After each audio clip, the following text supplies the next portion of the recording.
របៀបដាក់មុខងារកាពី account Telegram ចឹងរយៈនេះ account Telegram គឺមានបញ្ហាគេលួចឬក៏យកទៅឆបោកវាច្រើនមែនទែនចឹងបងប្អូនអាចធ្វើតាមរបៀបនេះបានបងប្អូនគ្នាចូលទៅកាន់ account Telegram ហើយចូលទៅកាន់ profile របស់យើងតោះមកយើងចូលមកកាន់ setting ហើយបន្តមកយើងចូលទៅកាន់ privacy and security តោះមកយើងចុចនៅលើពាក្យថា two step verification នេះហើយយើងចុចពាក្យថា set password ឥឡូវនេះគឺ password បងប្អូនគ្នាដាក់ឲ្យចាំណាបាទសម្រាប់ទៅពេលដែលយើង login Telegram គឺវាតម្រូវការឲ្យយើងវាយ password ហ្នឹងអញ្ចឹងបងប្អូនគ្នាត្រូវវាយឲ្យចាំបាទហើយបន្ទាប់យើងវាយប្រហែលខ្ទង់ក៏បានដែរបងខ្ញុំវាយតែ4ខ្ទង់នេះអញ្ចឹងបន្ទាប់មកកន្លែងនេះគឺយើងគេឲ្យយើងចូលទៅកាន់ recovery email អញ្ចឹងបងប្អូនគ្នាត្រូវដាក់ Gmail មួយមកសម្រាប់យើង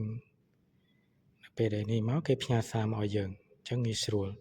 សម្រាប់ដល់ពេលដែលយើង log out ទៅទូរស័ព្ទផ្សេងទៀតគឺយើងអាច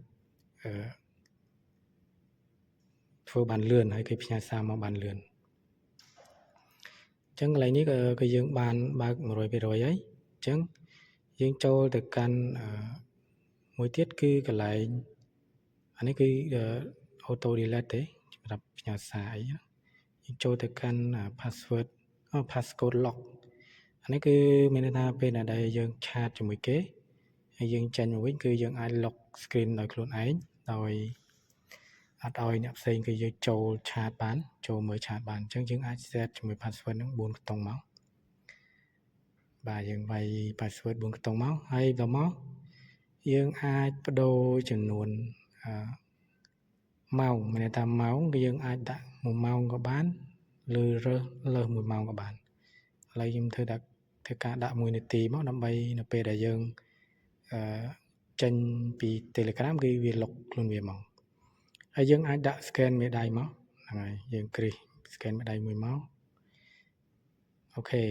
ឡូវយើងបន្តទៀតយើងចូលទៅកាន់ passkey បើសិនជាសម្រាប់ account បងប្អូន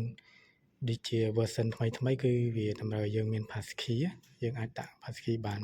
100% តែសម្រាប់ទូរស័ព្ទ Android នេះគឺវាអត់ទាន់មាន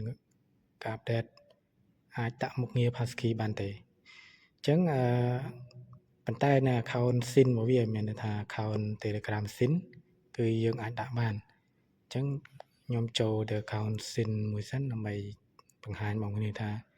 យើងអាចដាក់មុខងារ